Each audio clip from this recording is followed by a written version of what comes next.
ময়মনসিংহের ধোবাউড়ায় গারো পাহাড়ের কোল ঘেঁষা দীঘলবাগ এলাকায় উৎসাহ উদ্দীপনার মধ্য দিয়ে উদযাপিত হচ্ছে গারো সম্প্রদায়ের অন্যতম ঐতিহ্যবাহী ধর্মীয় অনুষ্ঠান ওয়াচি চুগানো উৎসব।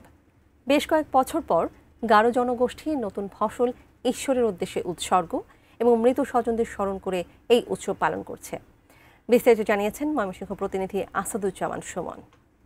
এই মুহূর্তে রয়েছি ময়মনসিংহের ধোবাউড়া উপজেলার একেবারে গারো পাহাড়ের যে পাদদেশ দিগলবাগ গ্রামে।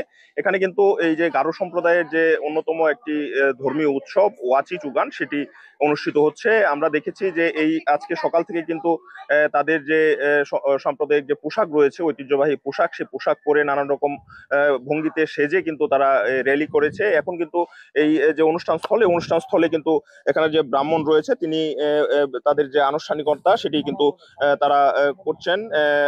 আমি একটু আপনাদের জানাতে চাই যে এই প্রতি বছরের মতো অনেক বছর পর কিন্তু এই যে এই ওয়াচি চুগান সেটি কিন্তু অনুষ্ঠিত হচ্ছে। এটি ক্ষুদ্র নৃগোষ্ঠীর কালচারাল একাডেমি বিরিশিরি দুর্গাপুর নেত্রকোনার আয়োজনে কিন্তু এই অনুষ্ঠানটি উদযাপিত হচ্ছে এবং এটির সার্বিক সহযোগিতা করছেন কিন্তু এই যে গারো সম্প্রদায়ের যে তারা যেখানে বসবাস করেন গারো পাহাড়ের পাদদেশে দিগলবাগ গ্রাম।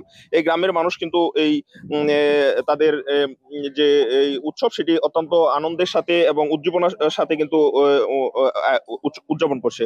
ওয়াচি চুগান উৎসব কেবল ধর্মীয় অনুষ্ঠানই নয়, এটি তাদের ঐতিহ্য, সংস্কৃতি এবং সামাজিক বন্ধনকে শক্তিশালী করার এক বড় সুযোগ বলে তারা কিন্তু আমাদেরকে জানিয়েছেন। সব মিলিয়ে আমরা দেখছি যে এই যে এই গ্রামের যে নতুন যারা এই যুবক রয়েছে তারা কিন্তু বলছেন যে দীর্ঘদিন পর অনেকে কিন্তু জন্মের পর এটি তাদের জন্য প্রথম হচ্ছে এবং এই গ্রামে তারা এই অনুষ্ঠানটি প্রতি বছর যেন হয় সেটি কিন্তু তারা আহ্বান জানিয়েছেন।